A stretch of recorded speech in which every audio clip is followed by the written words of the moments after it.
Takot sa puso.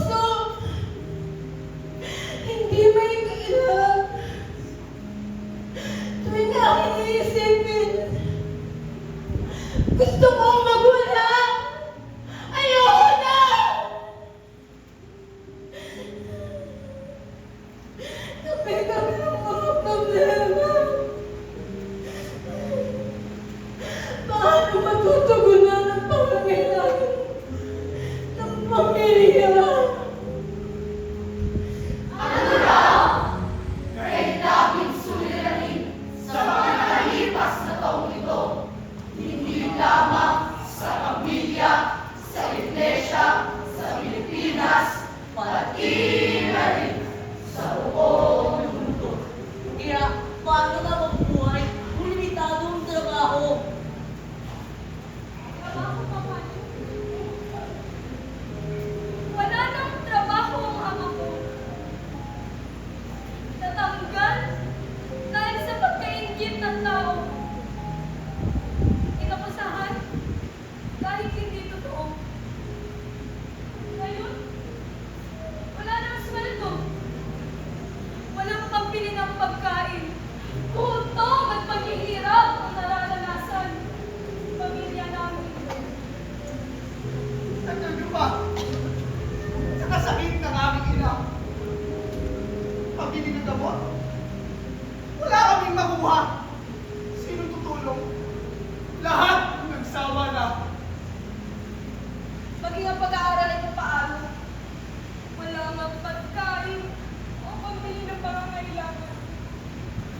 Aasa pa ba kaming pag-aaral ay matustusan? Ano ba ang dahilan kung bakit nasa mundong ito? Kung paghihirap naman ang mararanasan ng bawat isa na nabubuhay dito.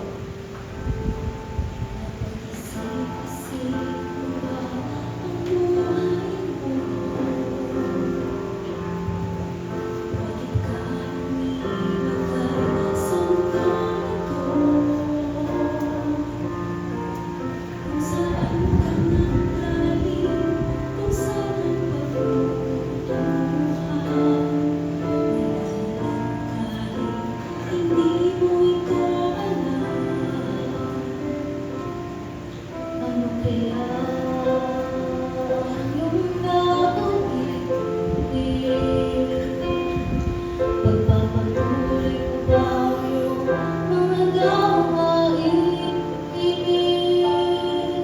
Kung magbabago pa simula na ngayon, tutulungan ka ng pag-ibig mo. Lumapit sa kanya, ibigay mo ang sarili mo sa kaluluwa. Huwag nang maghintay pa, ngayon mo ituloy. Sapagkat di mo batid kung anong dala ng bukas para sa'yo. Kaya't ihandog mo na ngayon sa tindaang buhay mo.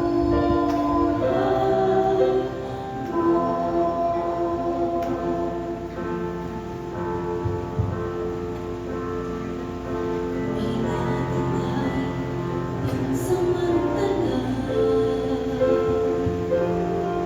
isang saglit kay buhay, tapos wala ka na. Kaya ngayon ang panahon at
Kaya dapat tayo ay magsumikap para di magmukhang kaawa-awa ang ating pamilya at mga anak.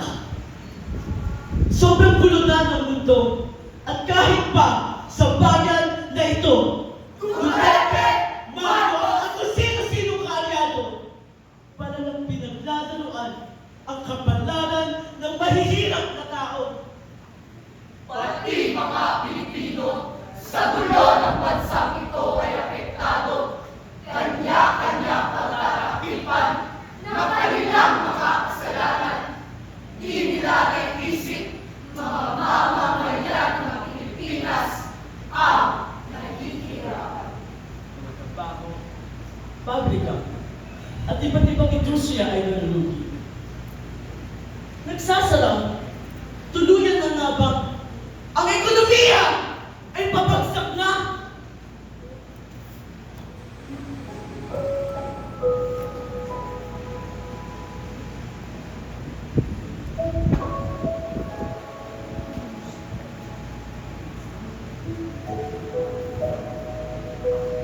Nang hiram ng pera ang pamilya ko.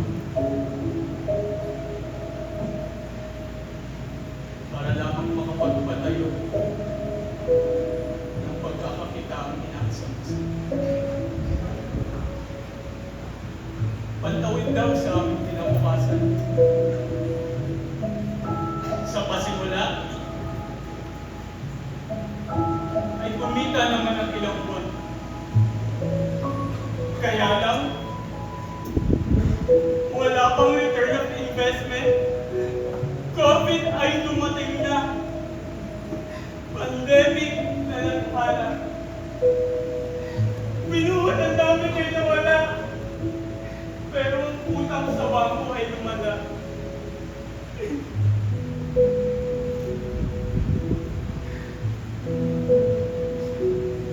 Pinahanap kong maiawat sa hirap ang nanay, tatay, mga kapatid ko, pero bakit parang pagkakataon ayaw pagbigyan ng bigat?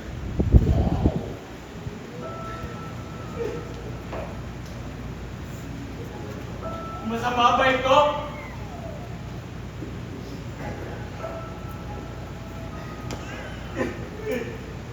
Kaya katugunan ay di abot ng paningin ko.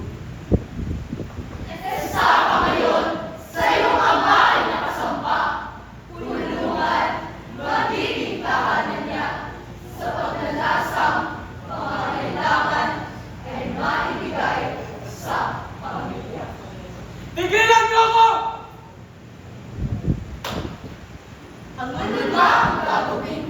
Inumang sabihin, sino ang ating sisisihin? Mga tanong na kahihirap sa libig. Nananalangin naman ako. Patuloy na nagsusumamo. Pero bakit ganito? Parang walang Diyos na nakikinig ng mga hiling ko. Meron nga bang Diyos? Kung talagang siya ay natutulog. Ayaw makialam. Baka naman kasi siya ay isang Diyos na may ginigilingan. Huwag kang magsalita ng mga pagmumutya sa Diyos na Jesucristo na tagapagligtas ng kaluluwa mo. Siya lang ang tanging kailangan mo. At ang bawat isang narito. Kailangan? Tagapagligtas? Paano magliligtas?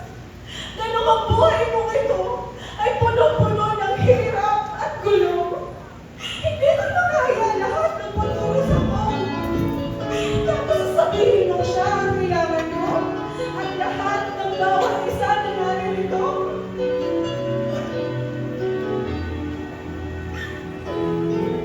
Bakit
Kung ikaw ay nagsisisi at mababago ang puso.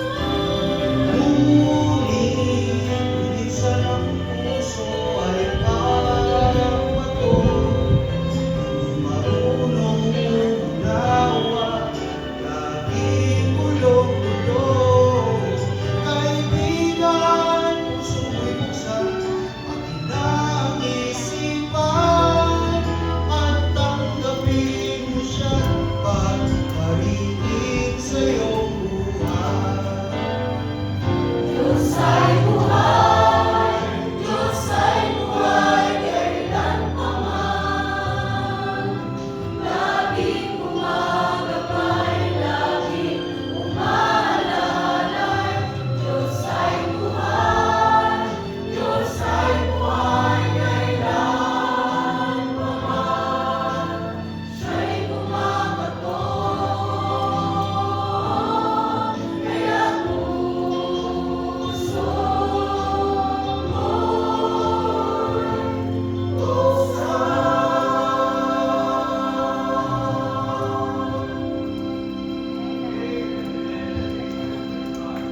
Tama nga kayo.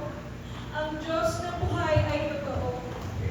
Siya ay kumakatong sa puso ko. Pero ako lang ang ayaw magbukas sa pag-aakalang kaya ko pa ang lahat. Diyos ko, Panginoong Jesucristo, ngayon, hayaan niyo kung ikaw ay aking tanggapin at sa puso ko ay paghariin. Salamat po dahil kahit pa noong simula, ikaw na ang unang nagmahal. Kaya umabot sa pagbigay kay Kristo para mamatay para sa kasalanan ng tao. Ang pangsimula ay nahanap ang Diyos upang tayo'y kanyang makasama. Ngunit naantala at tao'y magkasala, ang sakripisyo ay kailangan na. Si Kristo minamatay doon sa Kalbaryo para sa kasalanan ng tao. Pagkat banal ang Diyos at tayo'y mahal niya, handog na dakilang biyaya.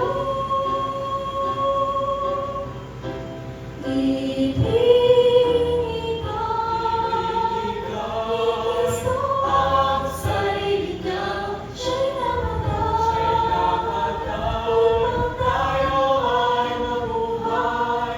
Sadyang napagsakit ang kapahamakan, ngunit inibig niya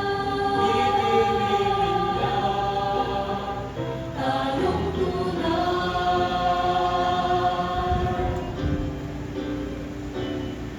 Walang pagmamahal ng mas dakila pa sa pag-ibig ni Jesus para sa atin.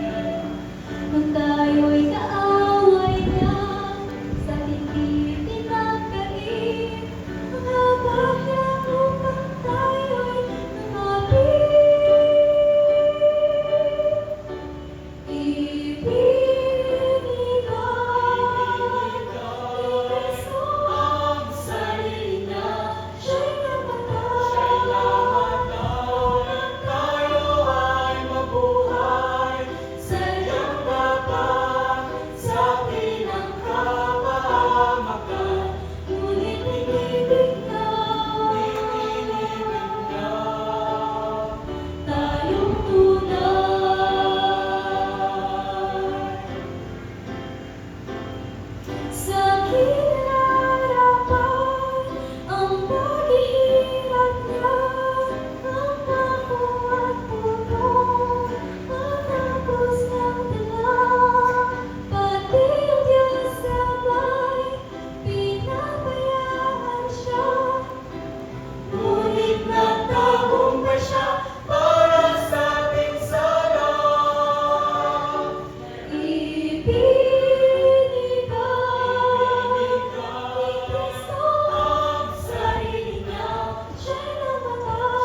siya bilang ganap na sugo. At ngayon, meron na namang problemang hinaharap. Siguradong divisyon ang ating makikita. Hindi naman nakakapagtaka. Yung kaguluhan at paghihirap ay damang-damang. Dahil tayo ay nasa makahuling araw na. Kaya hindi rin naman imposible balang araw, ikatlong, digmaang pandaigdig ay sasabi na.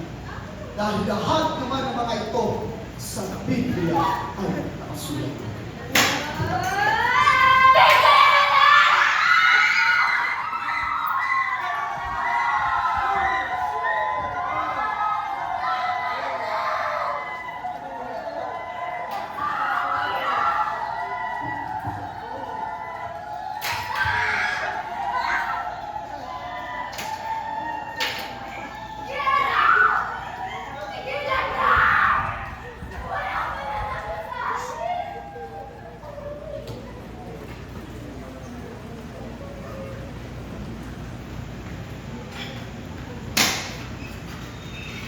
Sa gera, tayo ay aasa.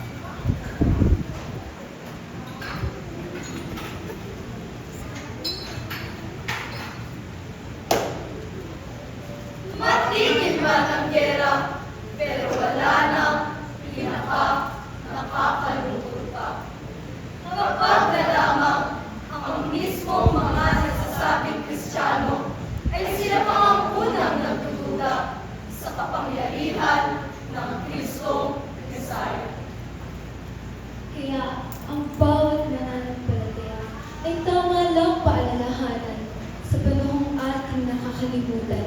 Sinagip na ng Diyos ang ating kaluluwa sa impyerno at sa kasalanan ay napatawad pa dahil kay Kristo. Pakatandaan natin ito. Sana ay ating maalala ang kabutihan ni Kristo sa mga mananampalataya. Sinagip niya sa kasalanan ay pinatawad.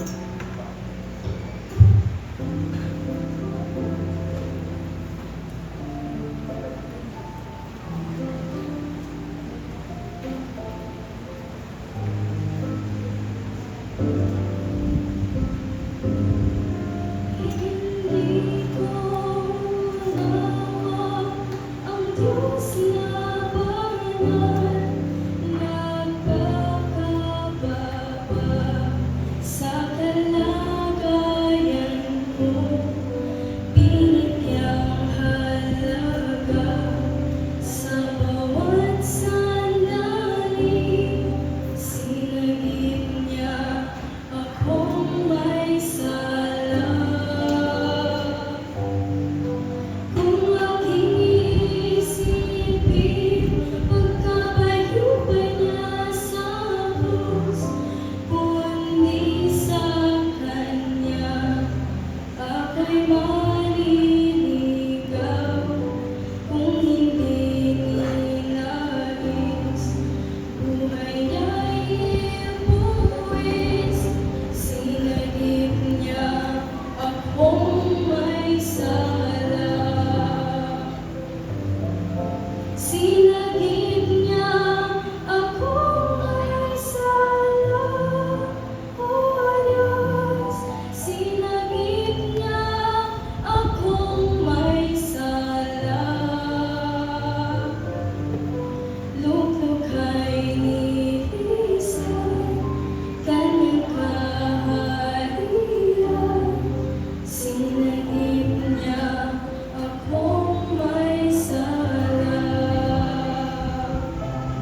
maniniwala rin ba sila sa Diyos na minsan ay sinilang? Nagpahayag ng totoong kaligtasan, ipinako sa krus, namatay, at muling nabuhay. Kaya nga lang, ayaw paniwalaan ng karamihan dahil sa maling patotoo ng mga mananampalataya na turingan. Ay, sister, ikaw! Magsinga, please! Dali na kayo! Yes, malinis tayo. Yan, si sister, pinaka mo na yung kung sino, di ba? Masyado siya self-pride choose. Ay! True ka dyan! Ikaw talaga masyadong chismosa! Siyempre, Masyado kasi sinisig ka yung pastor! ay, parang perfect. Parang lang, pero ang totoo, Hypocrite! Paano ako maniniwala kung ganyan ang mga Kristiyano humahawak ng Biblia pero mga chismosa? Marites na ako! May mga naninigarilyo. At may mga nagiinuman. At meron din namang mga nagsusubal. Tol, okay nga pala to, no? Oo nga pala, no? Hoy, basta kayong dalawa, huwag kayong magsusumbong kay Pastor ha.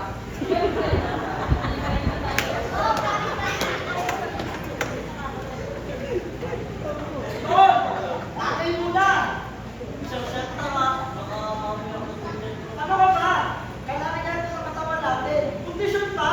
Doon,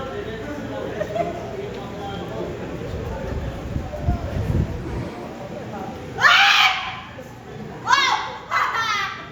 Look at that! Panalo na ako! Pampihira, ikaw na naman? Ano ba naman yan? Kamalas naman? Talo? Kung ganyan ang mga Kristiyano, paano kami naniniwala kay Kristo? Sorry. Nakakaya naman ako. Hala, pinakita pala. Oo kasi!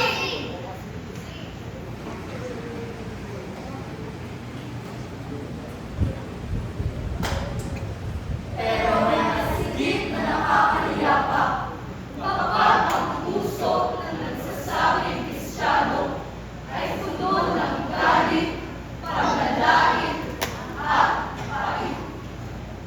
Grabe siya! Sabi lang ng mga mabuting ginawa ko sa kanya, ganito ang gagawin niya sa akin. Hindi naman ako makakapayag ng ganyan. Kahit masabihin na matagal ng panahon ang nagdaan. Ano, magpapati na lang ako? Eh, hindi nga siya marunong humingi ng sorry. Patutunayan ko sa kanya kung sino ang kinalaban niya. At bakit ako magbibigay? Eh, ako na nga ang nasaktan. Ano? Ang panlalaki sa kanya. Hindi na oy, manigas siya. At bakit? Sino ba siya? Eh, di hamon naman na mas mataas ang narating ko kesa sa kanya. Tao lang ako at hindi marunong magpatawad. Oo. Ano naman yan? Nakakalungkot marinig ng mga ganitong kasaysayan. Ilang taon ng Kristiyano, pero bitter pa rin sa tao. Nalimutan yata niya na siya rin ay tinatawad ng Diyos para kaaway ay mapatawad ng lubos. Bakit di na lang pairalin ang pag-ibig sa kapwa?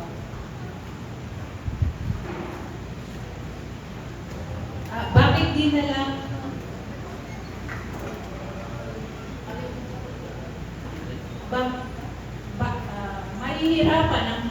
mahirapan ang kahit sinong bitter na maging better hanggang nananatiling mapagmataas at mapapakumbaba ay palaging nakaatras.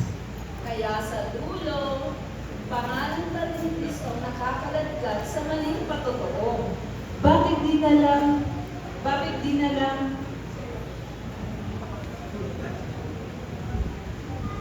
nilang pairalin ang pag-ibig sa kapwa para Diyos ay matuwa at ibuhos ang pagpapala. Patawad po, Panginoon, sa mali naming buhay na nagiging dahilan para pangalan mo ay mapulaan. Nawa ang makita ng tao ay ang totoong dahilan na ang dugo ni Kristo at tanging makakapaghugas ng ating kasalanan. Hindi sa magagawa o anumang kapahitan, hindi sa pasal ng milyon ang kaligtasan. Pero tanging dugo ni Kristo ang pag-asa para kapatawaran ay makamtan ng bawat tao at pagbabago sa buhay ay makamtan.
Kung ikaw ay hindi pa sigurado sa iyong kaligtasan, aking kaibigan, ngayong araw na ito ay nais namin iyong mabalita.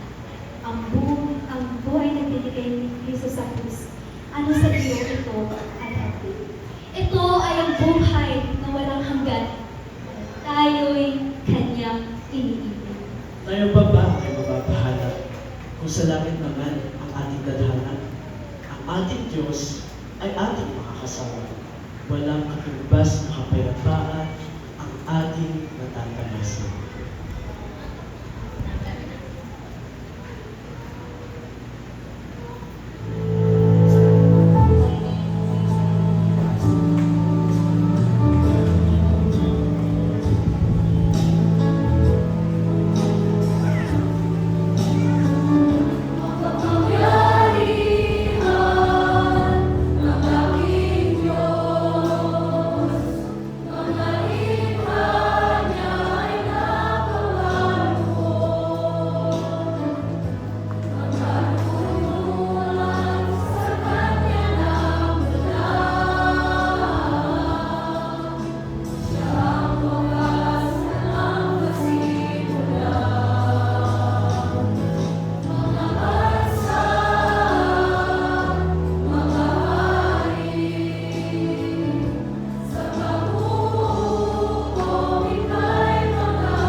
Maranatha International Baptist Church, Monterrey, Teatro Cristiano,